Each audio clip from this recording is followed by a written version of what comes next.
These are playing cards. What can you do with them? They're very entertaining if you use them wisely. And there are a few games that you can play, and let me demonstrate one just for the sake of it. You can kill time with this. People can play from 2 and more, and this is how it goes.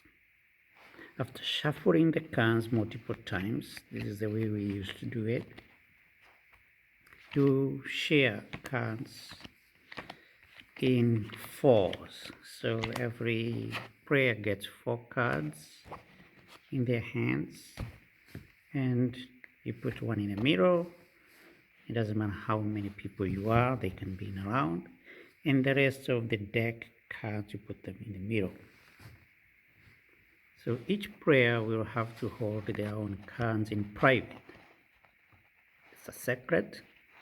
And here are some mystic rules about this game. If you have an A, you can control the game. If you have 3, it's not a good thing. If you have a 2, let me pick up cards that are kind of dangerous to possess or to keep them in your hands. 3, 2, 8.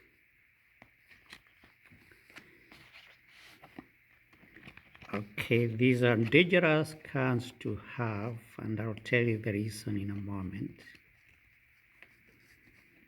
Then we have K, J, and Q. Here is Q. So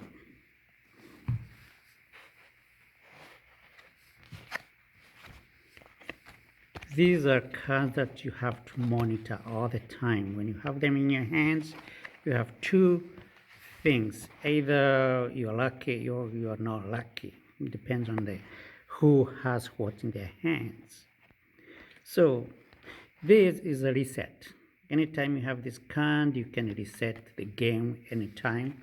Whatever card is out there and you have this card, you can put an ace, regardless of which card it is, you can reset the game. If you have an 8, it means it's almost the same as ace, but it doesn't reset a card. For example, you can block. If you have an 8, you can block anybody from penalizing you. The penalties are 3, 8. They're 3 and 2, they are heavy penalties. So if you have a 2, you have to pick 2 from the other decks and you add them to your hands. You have a 3, you have to put them in your, you have to pick 3 and add them to whatever cards you have in your hands. And if I put 2 and someone else has a, if I put 3 and someone else has a 3, they can add on top. So the next person's round, or if it's your chance to play and you don't have a 3, you can pick up 6 because it's added. So, but you cannot put 3 on top of 2 or 2 on top of 3 because these are penalizing. So you have to wait until there is no card, either 2 or 3, when you put on top of it. These, if someone has a key, you can put another key on top of it. Or if you have a K, but K means kickback, meaning I can put, as long as these are clovers, as long as they are the same, I can put a K on top of Q, and that means return to me. Or if the game is going clockwise, it goes and clockwise and goes back. If you have a J, it is jumping the next player. So if you're 2 and you have those cards as they are, you can put, and the other player put Q and it's clovers, and you have a K clovers and you have a J clovers. You can kick the game back to yourself. That card disappears from your hands. And then you can put a J and jump your opponent. It comes back to you. And you can penalize them and put 3. So this is very punitive because now you have these cans in your hands and you gotta get rid of them also. And he or she put Q, you put K, jumps the person, comes back to you.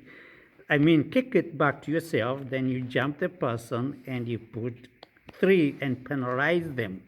The weird thing is, if they are holding a 3, it doesn't matter what color it is, the symbol of the sign here doesn't matter. As long as they have a 3, they'll put it on top and comes now to you. You have to pick 6. That is where it becomes punitive, and it is very funny because at the end of the game is whoever has no hands in their hands wins the game. So the goal is to get rid of all your cards you have in your hands, and once you're done, you win the game. So once the game is over, you count the cards that are in the person's hand.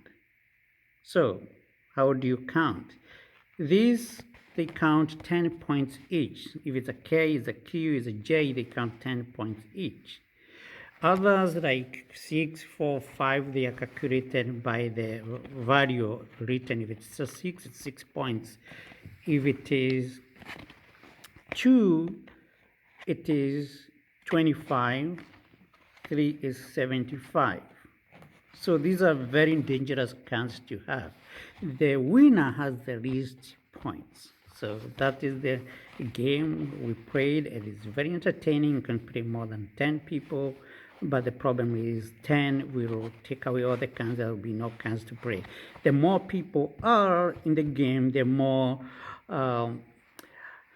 hand it is to play, because each one will know which card is missing on the deck there, which card we haven't seen, and they know who is holding which card. That's the funny part about it.